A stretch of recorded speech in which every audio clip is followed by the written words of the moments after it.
우리는 어제 하나님의 심판, 임박한 멸망을 앞두고서 하나님께 부름을 받은 사람 예레미야에 대해서, 그리고 그 예레미야의 부르심에 대하여서 살펴보았습니다. 이제 이어지는 2장부터 51장까지 쭉 내용은 전부 다 이 부름을 받은 예레미야가 선포한 메시지들에 대한 내용이지요.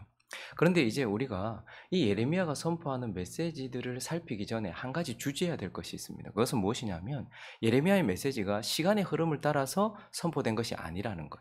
즉 역사적 흐름 속에서 역사적 흐름 순으로 선포된 것이 아니고, 지금 여기 기록된 것이 아니고 신학적 의미 순으로 기록되어 있다는 거예요.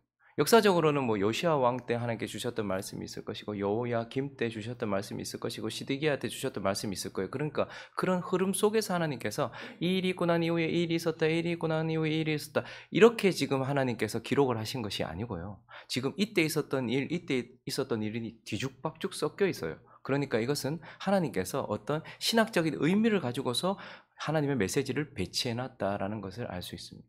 그렇다라고 한다면, 그렇기 때문에 오늘 이제 예레미야의 등장과 함께 예레미야가 처음 선포하는 이 메시지는 하나님이 가장 중요하게 생각하는 것일 것이고, 하나님이 가장 먼저 말씀하시고 싶은 그러한 내용이 담겨 있지 않겠습니까? 오늘 이제 예레미야의 입이 열리면서 선포되는 이 메시지는요, 고통과 관련된 메시지입니다. 하나님께서 가장 먼저 우리에게 하시고 싶어 하는 말씀이 여기에 담겨 있습니다. 그래서 오늘 이 메시지를 통하여서 하나님께서 우리에게 주시는, 하나님의 백성들에게 주시는 영적인 교훈 몇 가지를 살펴보려고 하는데, 그 첫 번째는요, 오늘 본문에는요, 하나님께서 고통받으시는 이유에 대하여서 우리에게 말씀해 주고 있어요. 형, 우리가 하나님이 아파하신다? 하나님이 고통을 당하신다? 아니, 십자가에서 예수님 죽으신 거 말고 하나님이 고통을 당하신다? 이러한 개념이 우리에게 그게 말이 돼? 하나님이 아파하신다고? 그게 어떻게 그런 일이 있을 수 있으며 하나님이 아파하신다는 것을 어떻게 증명할 건데, 이렇게 말하는 경향이 있습니다. 그러나 최소한 우리는 예레미야서를 통해서 하나님이 그 시대에 아파하셨다라는 것을 알 수 있습니다. 무엇을 통해서 알 수 있습니까? 그분이 얼마나 아파하셨는지를 무엇을 통해서 알 수 있습니까? 예레미야의 눈물을 통해서 알 수 있습니다. 예레미야는 눈이 짓물러질 정도로 울었던 눈물의 선지자였습니다. 창자가 끊어지는 고통 속에서 통곡을 했던 선지자가 바로 예레미야입니다. 그래서 하나님은 이 예레미야를 통하여서 자신이 지금 얼마나 슬프며 아프며 고통스러운지를 예레미야의 흘리는 눈물을 통하여서 짓눌러져 버리고 이 시력까지도 잃어버릴 정도로 울었던 그 예레미야의 눈물을 통해서 우리에게 자신이 아파하신다고 말씀하고 있는 거예요. 하나님은 사사시대에도 이렇게 자신을 표현하셨습니다. 하나님이 구원하신 하나님의 백성들을 은혜로 이집트에서 불러내시고 가나안 땅에 들여보내셨어요. 적과 꿀을 누리게 하셨어요. 그런데 하나님의 백성들이 어떻게 됩니까? 사사시대에는 그 시대에 하나님이 왕임에도 불구하고 하나님을 왕으로 인정하지 아니하고 스스로 자기 소견에 옳은 대로 행하던, 하나님의 자녀라고 선포되었음에도 하나님의 자녀답게 살지 못하던 그때에 하나님이 자신이 지금 아파하신다라는 것을 한나의 눈물을 통해서 드러내셨어요. 한 여인이 아들이 없어서 울고 있었습니다. 엘리는 술 취한 줄 알았어요. 저 여자 저거 뭐하나. 근데 그 여인이 왜 울었어요? 아들이 없어서 울고 있었어요. 남편이 그렇게 잘해줬는데도 다른 거 다 필요 없다, 나는 아들이 없다, 그것 때문에 울고 있었어요. 그 한나의 눈물을 통해서 하나님은 지금 하나님의 자녀가 없는 이 상황을 바라보면서, 그 누구도 하나님을 왕으로 섬기지 않는 그 상황을 바라보면서 하나님이 아파하신다는 것을 보여주셨습니다. 예루살렘이 멸망하기 전, 성전이 무너지기 전 하나님은 그의 아들을 육신을 입혀서 이 땅에 보내셨습니다. 그리고 그분이 예루살렘으로 들어가시기 전 예루살렘을 보면서 오늘 이 예레미야가 울었던 것처럼 예루살렘을 향해서 예수께서 우셨습니다. 그리고 성전을 보면서 제자들이 와, 이 성전 보십시오. 그런데 주님은 돌 하나도 돌 위에 남지 않을 것이다 라고 말씀하시면서 성전을 보고 우셨어요. 하나님은 로마 시대에도 예수님의 눈물을 통하여서 하나님이 아파하고 계신다라는 것을 보여주셨다라는 말이에요. 그러면 하나님이 지금 왜 이렇게 아파하시나? 왜 이렇게 눈물을 흘리시고 계시나? 우리는 그분의 눈물의 이유를, 예수 믿지 않고 죽어갈 그 사람들을 보면서 하나님께서 저렇게 아파하시는구나, 혹은 악독함으로 예수께 못을 박았던 그 사람들처럼 지금 하나님께 반역하고 있는 저 사람들 때문에 하나님께서 저렇게 아파하시는구나, 이렇게 생각을 해요. 그러나 하나님이 지금 통곡을 하시면서 눈이 눈이 상할 정도로 아파하시며 우시는 이유는 1절과 2절을 읽어볼까요? 시작. 여호와의 말씀이 내게 임하니라 이르시되 가서 예루살렘의 귀에 외칠지어다. 누구 때문에 지금 아파하신다는 거예요? 예루살렘 때문에, 하나님의 백성 때문에, 하나님의 자녀들 때문에 하나님이 아파하신다라고 말씀하시고, 교회 때문에 하나님께서 지금 눈물을 흘리고 계신다라고 말씀하고 있어요. 저기 죽어가는 영혼들, 아유 불쌍해. 저 하나님께 반역하고 있는 저 인간들 하나님을 아프게 하고 있지. 그게 아니라 하나님은 지금 예루살렘 때문에 아파하고 계시고 교회 때문에 눈물을 흘리고 계신다라고 말씀하고 있는 것입니다. 그러면 왜 교회를 때문에 눈물을 흘리고 계시는 거예요? 왜 하나님의 백성들 때문에 눈물을 흘리고 계시는 거예요? 5절을 볼까요? 나 여호와가 이와 같이 말하노라. 너희 조상들이 내게 무슨 불의함을 보았기에 나를 멀리하고 가서 헛된 것을 따라 헛되이 행하느냐. 아니 내가 너희한테 뭘 잘못했길래 너희는 나를 버리냐. 내가 너희한테 뭘 어떻게 했길래 나를 잊어버렸냐.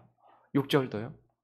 그들이 우리를 애굽 땅에서 인도하여 내시고 광야고 사막과 구덩이의 땅, 건조하고 사망의 그늘진 땅, 사람이 그곳으로 다니지 아니하고 그곳에 사람이 거주하지 아니하는 땅을 우리가 통과하게 하시던 여호와께서 어디 계시냐 하고 말하지 아니하는도다.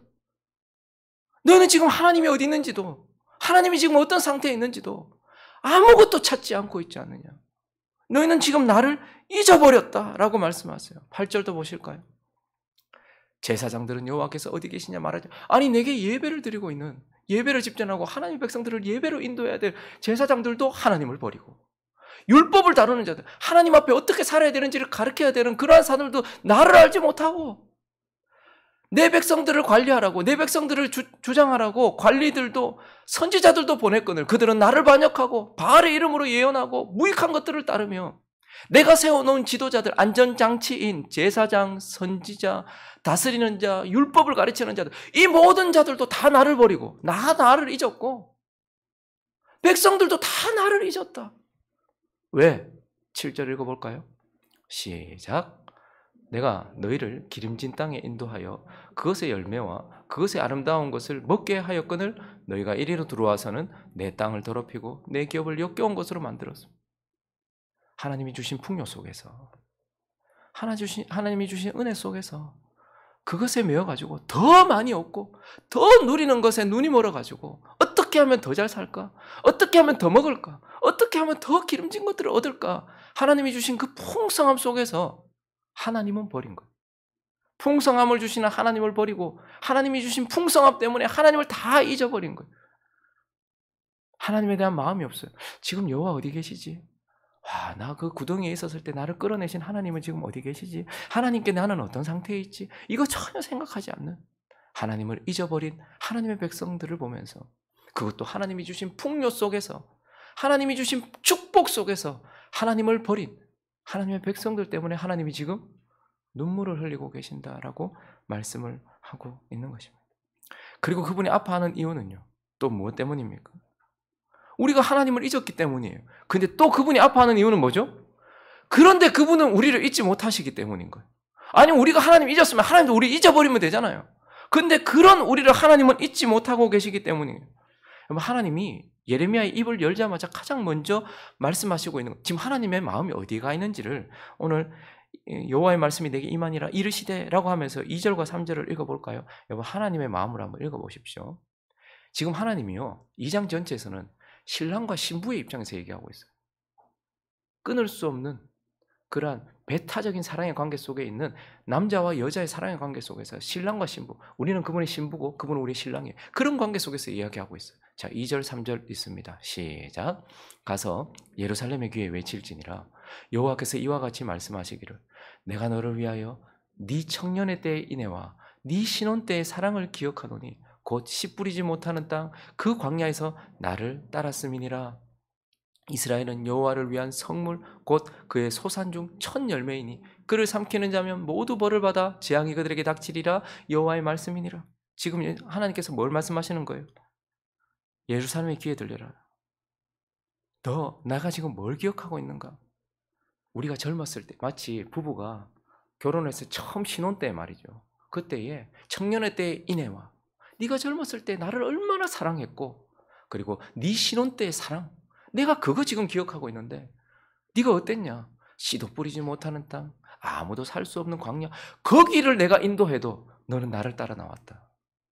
아니 아무것도 없고 주변이 전부 다 반대하는데도 숟가락 하나 들고 있는 그거밖에 없는데도 나 이 사람 사랑하니까 그냥 단칸방에 그냥 막 숟가락 하나만 있어도 오늘 막 굶더라도 나는 저 사람 사랑하니까. 아니 하나님이 뭐라 말씀하시면 내가 그것이 광야든 뭐 어디든 내가 그냥 하나님 따라가겠다고 따라왔던 너희, 내가 지금 그거 기억하고 있다. 너희가 어땠냐? 나를 사랑하는 너희가 어땠냐? 너희가 나를 얼마나 사랑했기에 내가 광야를 인도해도 따라 나왔고 내가 어디를 가든지 나와 함께하면서 너희가 나를 그렇게 사랑했었던. 그런데 지금 너희는 어떠냐? 하나님은 지금 하나님을 잊어버린 그들을 여전히 그들이 나를 얼마나 사랑했는지를 기억하면서 그들을 잊지 못하고 있는 거예요. 잊어버리지 못하고 있는 거예요. 그래서 예루살렘에 보내는 거예요. 예레미야를 예루살렘에 보내가지고 그 연약하고 미약한 자를 예루살렘에 보내가지고 그 한직에 있는 저기 베냐민 아나도 땅에 있는 그 한 사람을 보내가지고 그 사람을 통해서 듣게 하시는 거예요. 너희가 나를 얼마나 사랑했었는데 나는 여전히 그거 기억하고 있는, 내가 너에게 뭘 잘못했기에 너희는 나를 버렸느냐라고 말씀을 하고 있는 것이죠. 그래서 하나님이 지금 아파하고 계시는 이유는 우리가 하나님을 잊었기 때문이기도 하지만 하나님은 여전히 우리를 못 잊고 계시는 거예요. 우리가 쏟아부었던 그 사랑들을 못 잊고 계시는 거예요. 여러분들 한번 생각해 보십시오. 우리가 영웅당처럼 얘기하는 거죠. 내가 옛날에는 뭐 교회에만 가가지고 막 종도 치고, 내가 옛날에는요 새벽에 한 번도 안 빠지고, 내가 옛날에는 1000번째를 몇 번씩 하고, 내가 옛날에는 40일 금식기도도 하고, 내가 옛날에는 근데 그것이 더욱더 하나님을 아프게 하는 거 아십니까?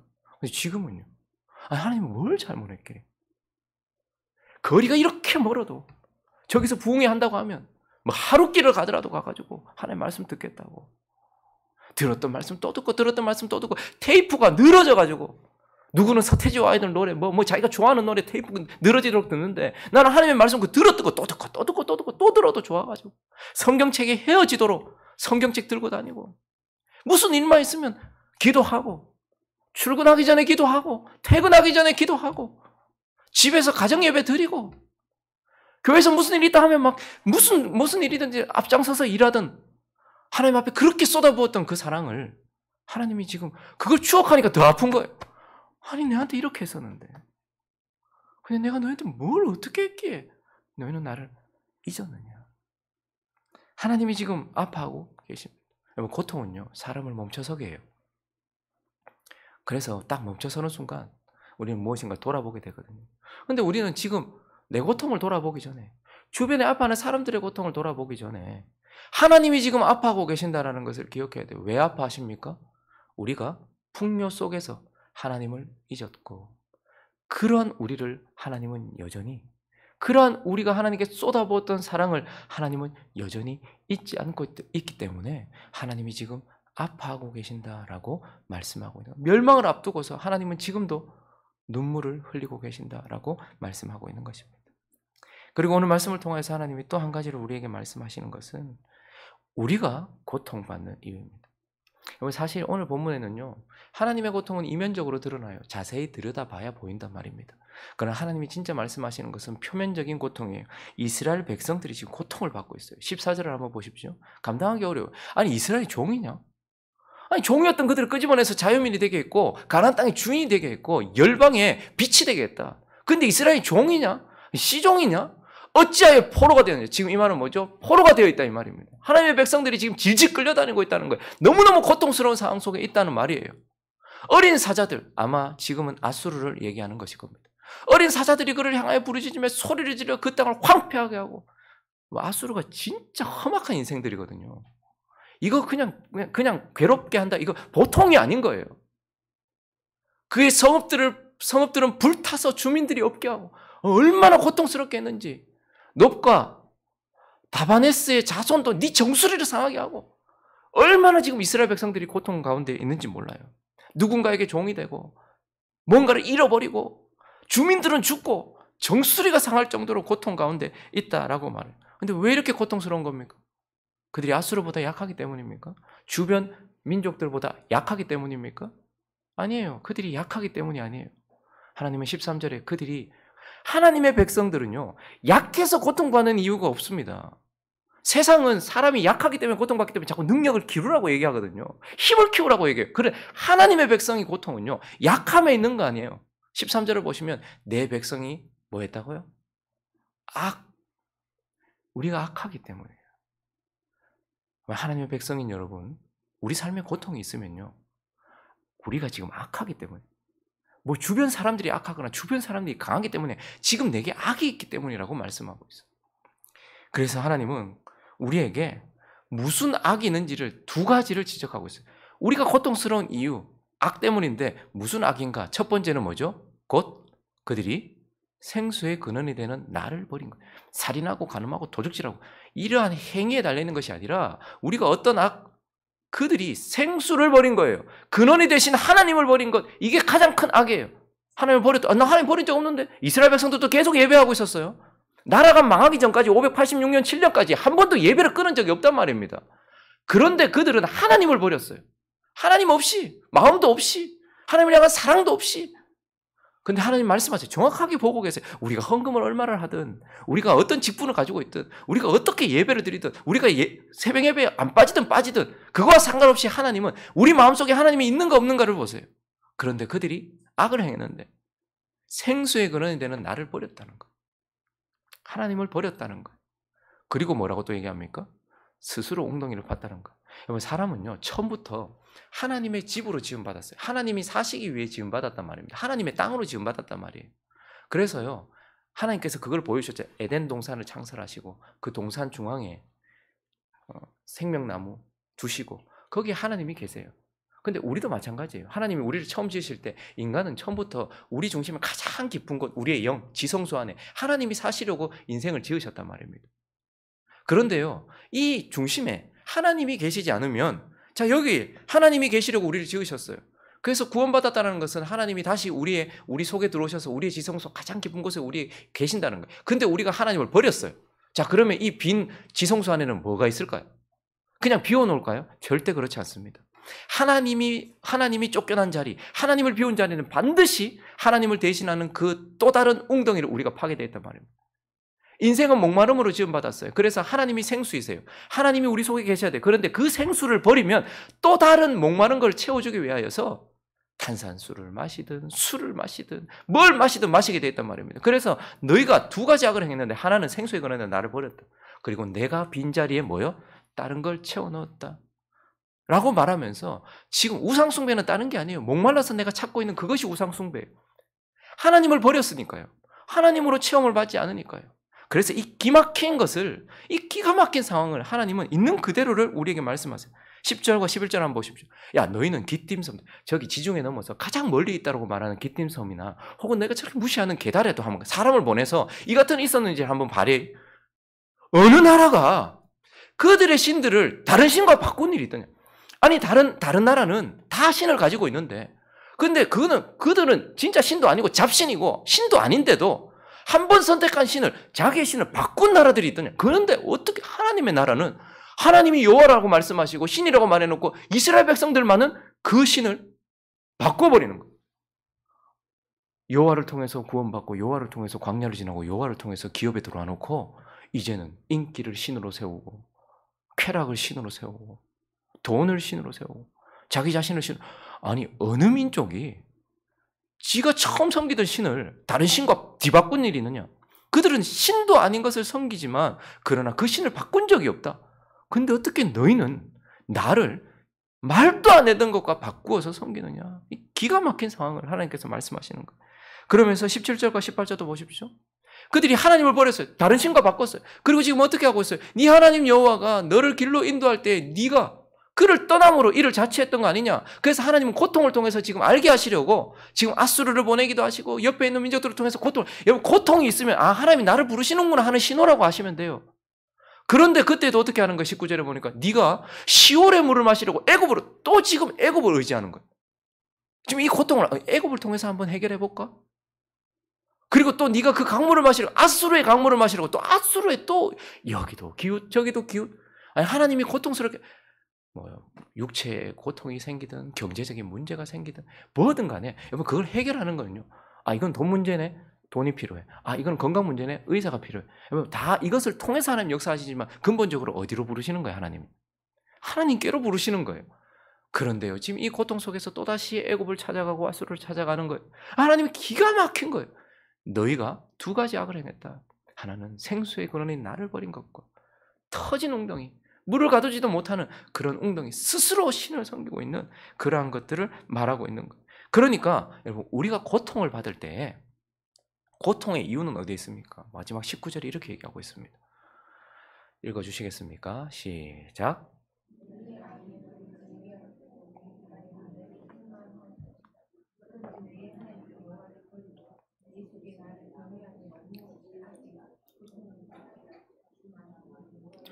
주 만군의 여호와의 말씀이니라. 네가 왜 고통스럽냐? 너 때문이다라는 거예요. 주변의 어떤 사람 때문도 아니고 주변의 어떤 상황 때문도 아니고 너 때문이다라는 거예요. 그리고 또 하나는요. 여호와를 버림과 나를 경외함이 없는 나와의 관계 때문이다. 하나님 없는 인생의 고통에는 여러 가지 이유가 있겠지만 하나님을 가진 인생에 있어서 고통은 나 때문인 거예요. 그래서 자꾸 다른 사람들을 십자가에 못 박으려고 하면 나를 따라오려거든 자기 십자가를 치고 쫓아오라는 거예요. 네 속에 있는 악, 네가 악하기 때문이다. 네 속에 고쳐야 될 부분이 있기 때문이다. 너 때문이다 라고 말하고 있고 너와 나와의 관계 때문이다 라고 말하고 있는 거예요. 그런데 자꾸 이건 돈 문제, 이거는 건강 문제, 이거는 사회적인 문제 이러면서 자꾸 떠나는 거예요. 하나님 우리에게 말씀하십니다. 고통, 그것으로 인하여서 내가 너를 지금 부르고 있고 고통, 그것을 통해서 내가 지금 너를 불러 세우고 있는데 왜 고통스럽냐? 하나님의 백성의 고통은 딱 한 가지다. 너가 악하기 때문이고 너가 나를 버린 나와의 관계 때문이다. 하나님 지금 가장 먼저 예레미야의 입을 여시면서 이 이야기를 하고 있는 것입니다. 말씀을 정리하겠습니다. 하나님은 예레미야를 예루살렘으로 보내셔서 지금 외치고 계셨습니다. 그리고요, 하나님은 지금 예레미야서를 통하여서 교회에게 외치고 계십니다. 지금도 우리에게 외치고 계신다는 말이에요. 뭐라고 외치고 계십니까? 하나님의 백성인 너희가 나를 버렸다. 하나님의 백성인 너희가 나를 떠났다. 그래서 네 삶에 고통이 있다. 그리고 너로 인해 내가 고통받고 있다. 예레미야의 눈물을 통하여서 하나님은 이 고통이 이러한 이유 때문이다라고 그때는 예루살렘에서, 지금은요 하나님의 나라 교회에서 외치고 계십니다. 그리고 오늘 이 아침에 저와 여러분에게 묻고 계십니다. 너는 괜찮니? 너는 괜찮니? 우리의 삶을 돌아보면서 지금 포로된 그들을 그 삶 속에서 하나님은 그들에게 외쳤던 것처럼 지금 하나님 우리에게, 나 자신에게 묻고 계세요. 너는 괜찮니? 우리의 삶을 돌아보십시오. 우리의 현재, 우리의 지금 일상적인 생활의 상태는 하나님과 나와의 관계, 그리고 영적인 나의 상태를 보여줍니다. 영적인 것은 보이지 않아요. 그렇지만 영적인 것은 알 수 있습니다. 어떻게 알 수 있습니까? 지금 보이는 내 상태가 지금 보이지 않는 하나님과의 관계, 영적인 상태를 보여줍니다. 지금 내 주변이 정리가 되어 있지 않습니까? 어지럽습니까? 내 영적인 상태가, 하나님과의 관계가 내가 지금 정리가 되어 있지 않다라는 증거예요. 지금 간음하고 계십니까? 지금 하나님 이외에 다른 신을 기웃기웃거리고 간음하고 있다라는 증거예요. 지금 거짓말시키고 사기치고 그렇게 하고 계십니까? 내가 하나님 앞에 정직하지 않다라는 증거예요. 지금 뭔가에 포로가 되어 있고 지금 고통을 받고 계십니까? 내가 하나님과의 관계가 깨어졌다라는 증거예요. 지금 내 마음속에 분이 일어나고 누군가와 다투고 누가 자꾸 나에게 이렇다 저렇다 말하고 있습니까? 내가 하나님께 올바르지 않다라는 증거예요. 그래서 하나님 우리에게 물으십니다. 나는 포로된 그 상황 속에 예루살렘에 가서 예레미야를 통해서 말했는데 오늘 내가 예레미야서를 통해서 너에게 말한다. 너희 삶 속에 너희 삶을 바라보면서 너는 괜찮니? 너는 나를 여전히 사랑하고 있니? 너는 나를 너에게 준 축복과 풍요 속에서 잊은 것은 아니니? 너와 나와의 관계는 괜찮니? 오늘 하나님께서 우리에게 묻고 계십니다. 나 자신을 돌아보면서 하나님 앞에 내가 어떤 모습인지를 돌아보는 이 아침 되시기를 예수 그리스도의 이름으로 축원합니다.